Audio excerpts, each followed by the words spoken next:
Welcome back to Living the Good Life, the podcast where we redefine what adventure looks like when your body doesn't always follow the standard script. I'm Teresa, and this month, July, is Disability Month.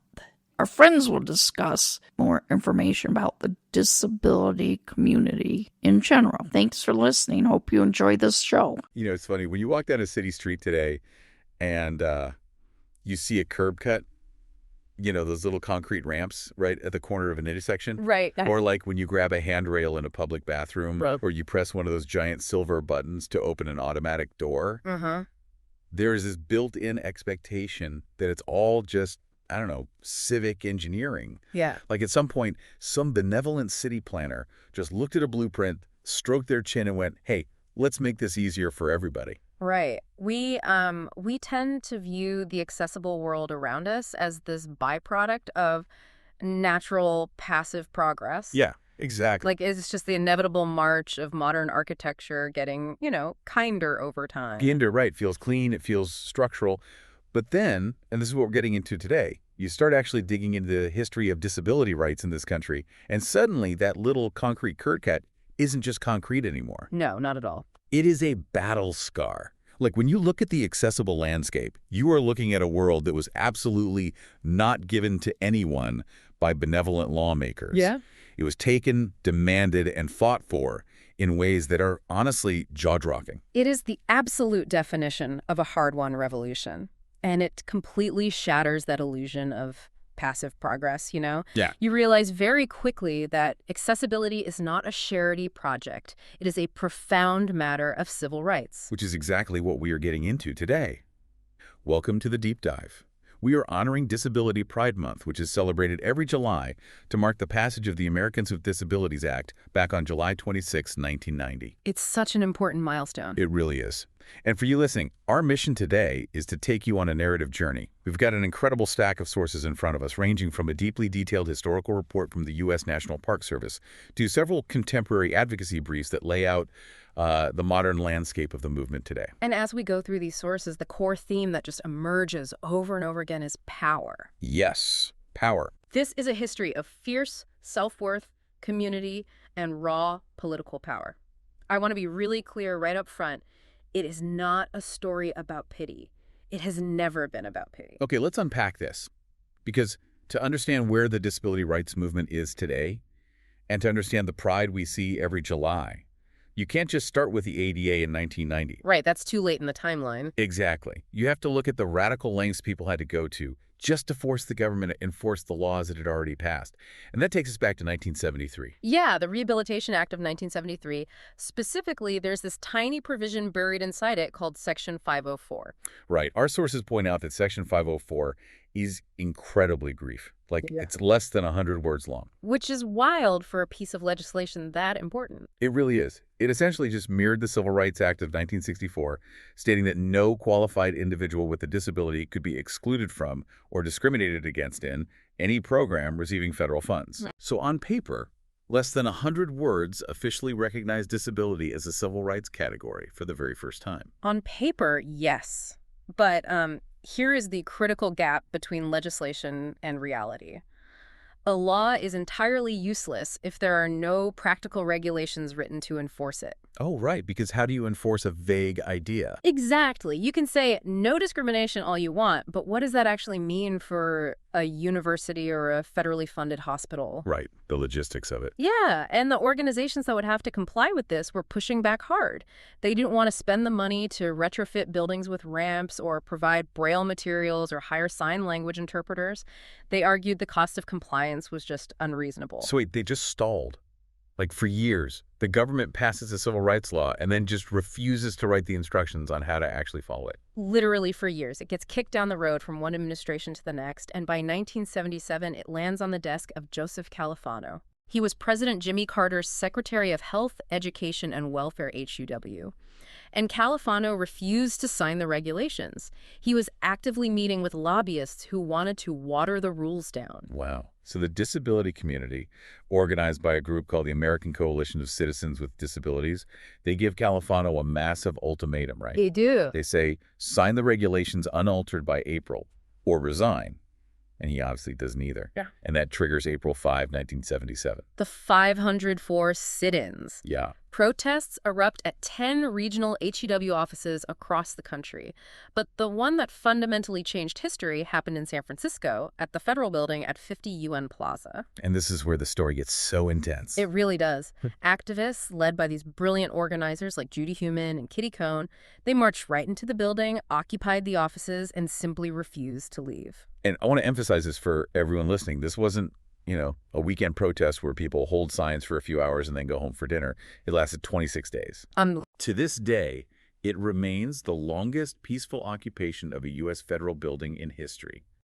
But I have a genuine question about the mechanics of this, because I am just marveling at the sheer logistics. Oh, the logistics were a nightmare. Right. How do people with severe, complex medical needs survive an occupation in a hostile building? Because the federal government didn't just let them stay. The sources note the police cut off the hot water and the phone lines almost immediately to try and freeze them out.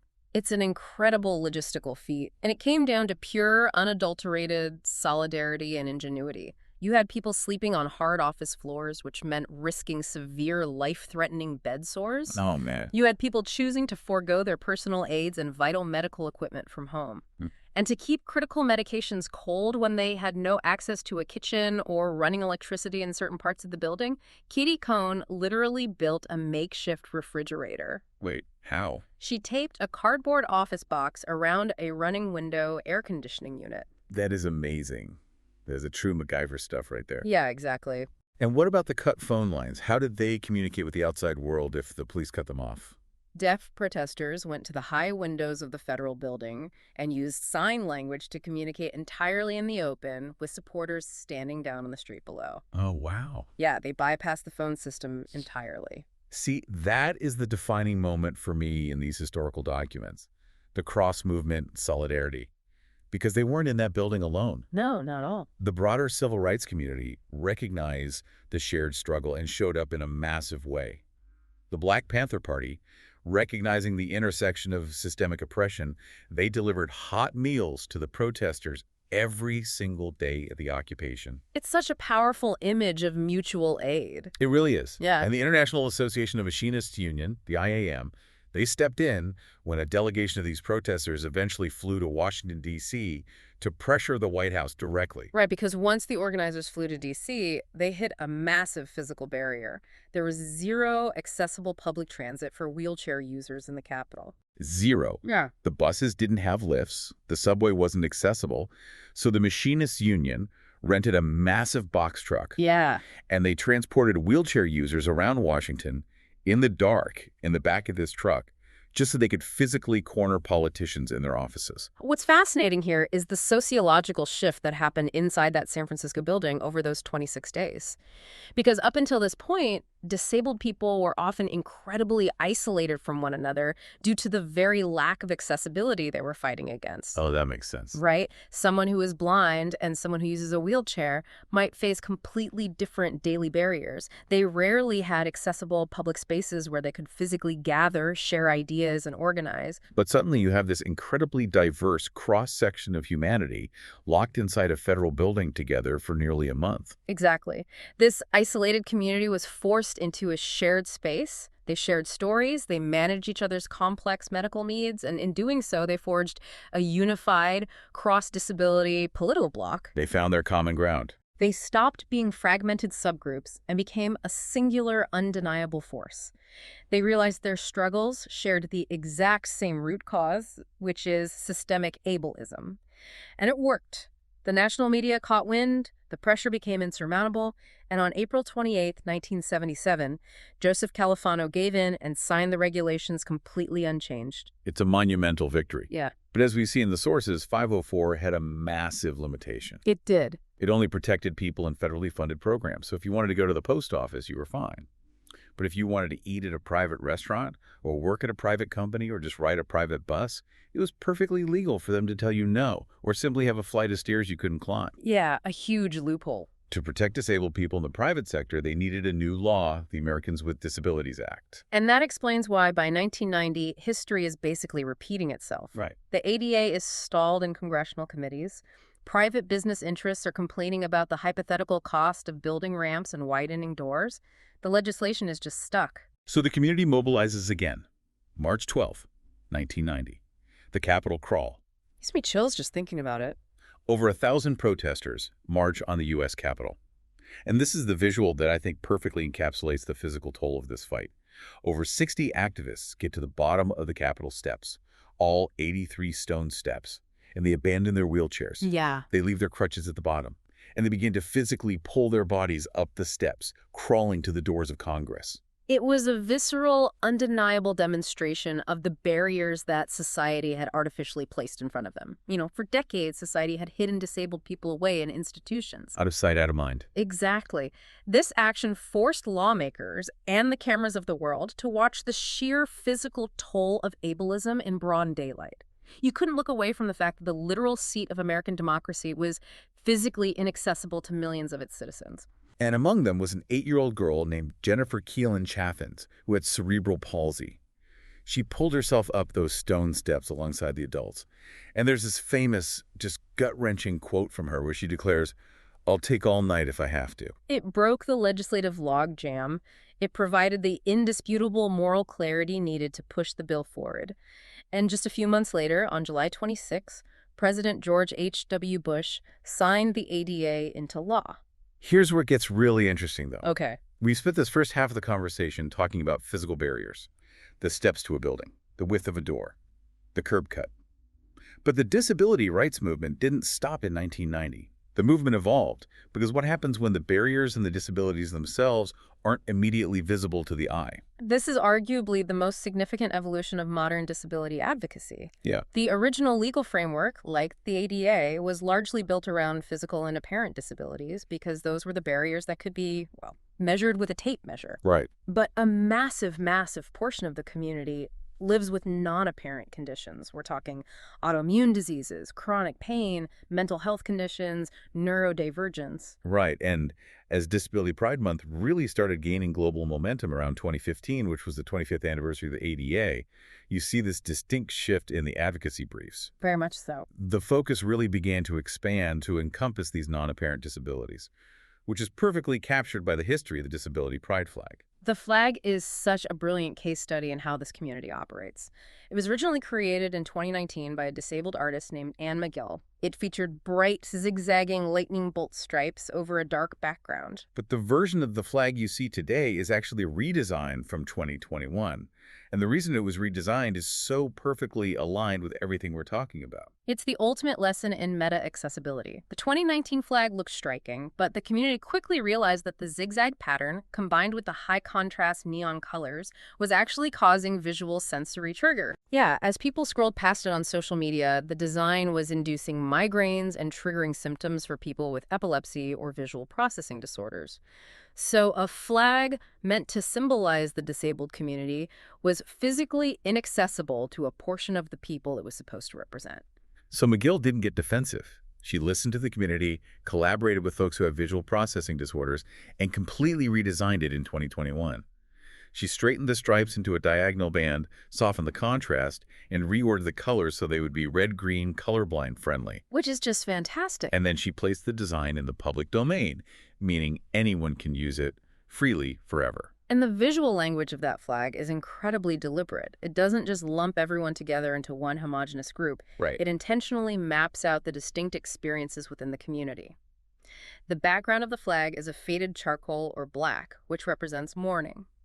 It's a somber acknowledgement of the victims of ableist violence, abuse, and systemic neglect. It grounds the pride in the reality of the struggle. And then cutting across that dark background is a diagonal band of 5 colors, representing how disabled people cut across all demographics, borders, and identities. Yes. Like you have the white stripe, which specifically represents non-visible, invisible, and undiagnosed disabilities, people fighting battles no one else can see. Then the gold stripe represents neurodivergence and cognitive disabilities like autism and ADHD. The blue stripe represents mental health and psychiatric conditions. The red stripe is for physical disabilities. And the green stripe represents sensory processing, as well as the deaf and blind communities. Exactly. By separating the colors but keeping them united on one flag, it acknowledges that an autistic person's daily needs might look completely different from a wheelchair user's needs, but their fight for bodily autonomy and societal accommodation is the exact same fight. If we connect this to the bigger picture, we are moving from the macro symbolism of a flag down to the micro daily reality of living with these conditions. Because it's one thing to have a white stripe on a piece of cloth. It's another thing entirely to try and survive a random Tuesday when your immune system is attacking your own body. But everyone at the office thinks you look completely fine. And this is where the sources dive into something called spoon theory. Yeah, coined by Christine Miserandino back in 2003. She was sitting at a diner trying to explain to a friend what the daily reality of living with lupus, which is an invisible chronic illness, actually felt like. The best way I can describe spoon theory for you listening is to think of it as a strict, non-negotiable energy budget. A good way to frame it. If you are a non-disabled person, you generally wake up with a seemingly infinite, or at least highly renewable, supply of energy. You don't have to consciously budget the physical and cognitive energy it takes to get out of bed and take a shower. You just do it. But if you have a chronic illness or a non-visible disability, if you are a spoonie, as the community calls it, you start every single day with a finite number of spoons. Let's say you get 12 spoons for the whole day. And the crucial part of the theory is that every single action costs a spoon. Taking that shower, that costs a spoon. Commuting on a crowded subway. That might cost 3 spoons because of the sensory overload and the physical strain of standing. Having to explain your invisible condition to a skeptical coworker who wonders why you're taking a break, that's another 2 spoons drained just from the emotional labor. So before you've even sat down at your desk at 9 a.m., you might only have 6 spoons left to get through the entire rest of your day, including making dinner and interacting with your family. It requires this intense, relentless pacing and rebudgeting. And our sources note this is a massive cultural shift right now, especially with the influx of people dealing with long COVID, who are suddenly grieving their previous energy levels and learning how to operate on a strict spoon budget for the first time in their lives. Now, imagine taking someone who is already carefully rationing their spoons and putting them into one of the most high-stress, unpredictable environments imaginable in an airport. Oh, it's a nightmare scenario. Truly. Imagine navigating the sensory nightmare of TSA, gate changes, and flight delays when you are critically low on spoons and your disability is completely invisible to the airport staff rushing you along.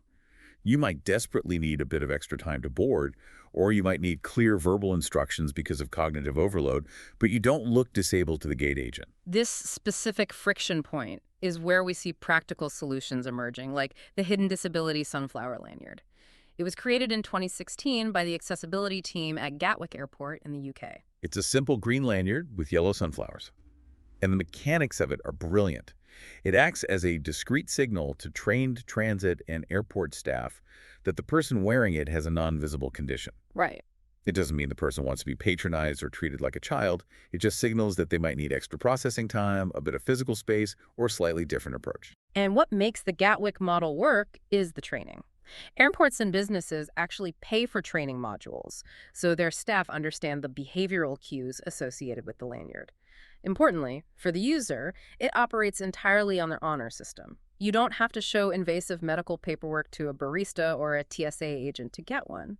But reading through the briefs, I found myself wondering, doesn't a bright green lanyard with yellow flowers kind of defeat the purpose of being discreet? Like, it might signal the staff, but it also signals everyone else in the terminal. That is a very real concern, often referred to as lanyard overload. A lot of people do not want to broadcast their vulnerability to an entire terminal of strangers, especially if they are traveling alone. Yeah, that makes a lot of sense. So the system has adapted. You can use enamel lapel pins or discrete pocket cards that you just quietly hand directly to an agent. You can also bypass the physical markers entirely on the administrative side. How does that work? You can register with TSA Cares 72 hours prior to your flight to get a passenger support specialist to guide you, or you can add special service request codes like the DPNA code, which stands for Disabled Passenger Needing Assistance, directly to your flight itinerary under the Air Carrier Access Act. The system is designed to give you options based on your comfort level. These tools are incredible, but they reveal a really fragile underlying mechanic. They rely heavily on public trust. An honor system only works if the public honors it, and right now, that trust is actively fraying. Which brings us to the very real systemic crackdown we are seeing right now on pre-boarding protocols. This part of the research genuinely fired me up I don't blame you. because we are seeing airlines enforce strict one-companion rules, forcing people to check in at the gate desk to verbally justify their need to pre-board or outright interrogating passengers. And the reason they are doing this is entirely rooted in viral social media trends. It's incredibly frustrating. You have influencers and able-bodied people posting travel hacks on TikTok, bragging about how to ask for a wheelchair or claim an invisible disability just to board early and secure overhead bin space. It is the commodification of accessibility. It fundamentally misunderstands that accommodations are not VIP perks or travel hacks. They are equalizers necessary for basic participation. And the result is what I look at as a literal spoon tax. Because able-bodied people misuse this system for convenience, the airlines get skeptical of everyone. So now a traveler who legitimately has an invisible condition, who is already running on a deficit of energy, is hit with this extra tax. Yes. They are forced to constantly self-advocate, to perform their disability, and to prove their medical reality to a gate agent who is looking at them with total skepticism. It forces disabled people to bear the burden of proof in a public, often humiliating way, just to access the basic accommodations they are legally entitled to. This raises an important question. If you are listening to this and you want to help, how do you actually advocate without misusing these delicate accessibility systems? How do you become a true ally rather than just taking up space? The answer from the advocacy briefs is pretty clear. You focus on the systemic level. You support the organizations that are doing the heavy lifting so that individuals don't have to spend their daily spoons fighting gate agents. Yeah. But it helps to understand how these different groups operate because they tackle the problem from completely different angles. Exactly. For instance, if you want to change the culture around non-visible conditions, you look at groups like the Invisible Disabilities Association, the IDA. Their primary mechanism is educational lifting. Got it. They run campaigns to normalize invisible conditions so that individuals don't have to constantly explain themselves to skeptical employers or family members. And if you are looking at how to build actual political power, you have the AAPD, the American Association of People with Disabilities. Their methodology is about civic engagement. They focus on turning the disability community into a cohesive voting bloc, lobbying lawmakers in Washington to ensure that accessibility is written into federal policy, not just left to the goodwill of corporations. Then you have groups fundamentally changing the philosophy of care, like ASON, the Autistic Self-Advocacy Network. What makes ASON so vital is their operating model. It is run entirely by and for autistic individuals. Which wasn't always the norm, right? Not at all. For decades, autism advocacy was dominated by groups looking for a cure or focusing on behavioral therapies that forced autistic people to mask their traits. ASON flipped that entirely. Their methodology is self-determination, advocating for societal accommodation of neurodivergence rather than trying to fix the person. And when policy and education aren't enough, you need legal teeth. That's where the NDRN, the National Disability Rights Network, comes in. They provide actual legal assistance. They are the ones who will step in and sue a state agency or a corporation on behalf of individuals when those civil rights laws we talked about earlier are violated. It is an entire ecosystem of advocacy working simultaneously on education, policy, self-determination, and legal enforcement. So what does this all mean? We've covered a massive amount of ground today. We really have. We started in 1977 with Kitty Cohn taping together a cardboard refrigerator and Judy Heumann sleeping on the floor of a federal office building just to force the government to acknowledge their basic humanity. Yeah. We saw the undeniable physical toll of the 1990 Capitol crawl.